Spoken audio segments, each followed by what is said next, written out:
As I said before, I've been a business consultant for 15 years, and working with small business or business owners, no more than 100 employees who are growing, and want to add employees, especially when they get to the point that they're overwhelmed. They can't do everything. The owner may have one or two people in their office, and it's usually someone in a clerk position. And all of a sudden they run into the position where they need to have someone that has experience, that they don't have to hold their hand, who are willing to come in and become an integral part of that mastermind group, which I'm going to call is the upper tier. And I have talked to them and I have interviewed using the seasoned employee. And this is way before we even got into the 2008 downturn, because there are people that are retiring all the time, even back in 6 and 5 and in the 90s. And they all have talent. Most of those people, when they think of retirement, they don't want to retire the way their parents or grandparents retired, which is sitting on a rocking chair on the front step and doing nothing. They're active.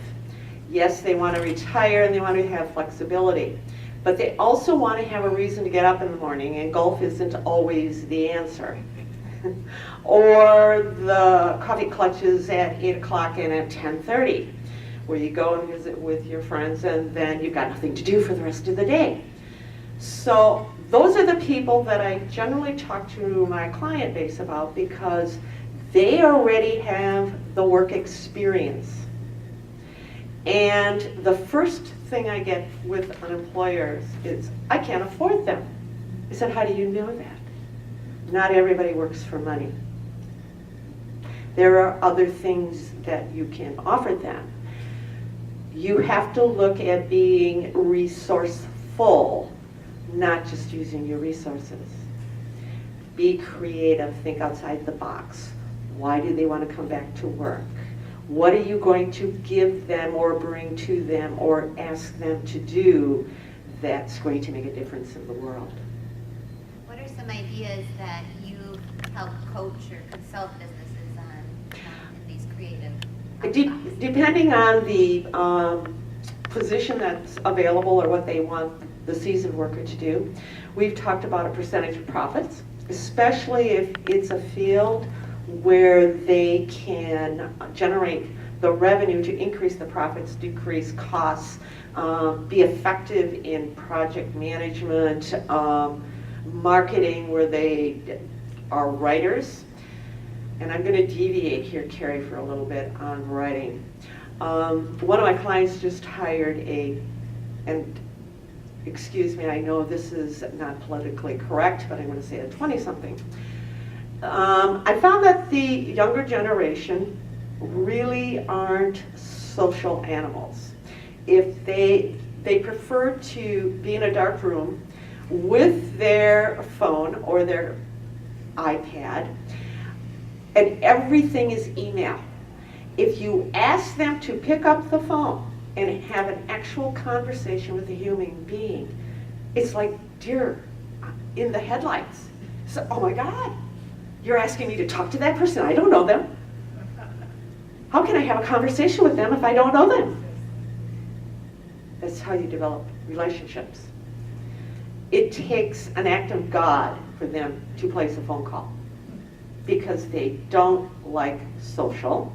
Everything is done by texting, by email, nothing. If they can help not talking to people, they prefer not to. And it just absolutely blows me out of the water. My sister is a teacher up in Sheboygan in the 7th grade. She actually got a paper from a student who was written in all text,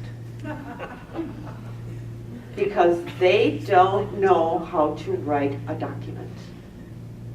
And our seasoned workers are the ones that can sit down and put together a proposal. Our seasoned workers are the ones that will pick up a telephone, because they have the social skills that our younger set doesn't have. And when you have a younger set listening in on conversations, they learn a lot. Because at some point, they are going to have a conversation with somebody out the other end. Every year I get asked by Blackhawk Tech to take an intern.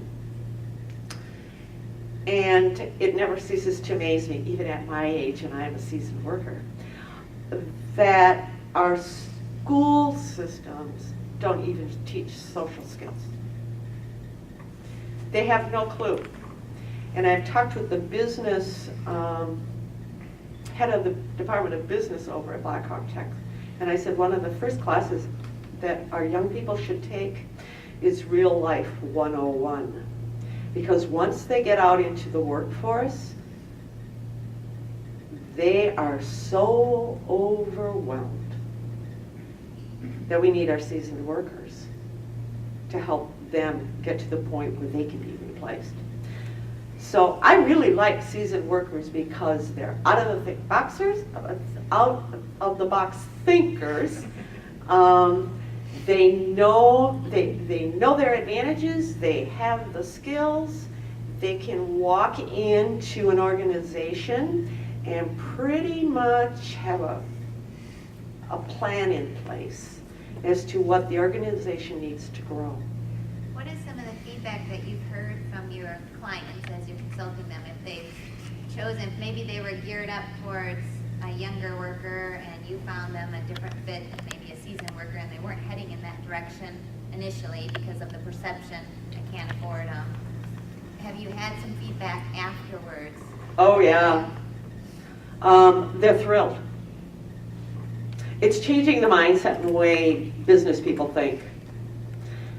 Majority of them have two complaints. The first one is not enough cash. The second one is I can't handle my employees. And that's because they aren't hiring the right employee for the right positions. And that is something that, as a group of business people here, we need to continually talk about and get out there. You just can't take a body and put them in place. Small business people do not have systems, and seasoned workers know how to put systems together.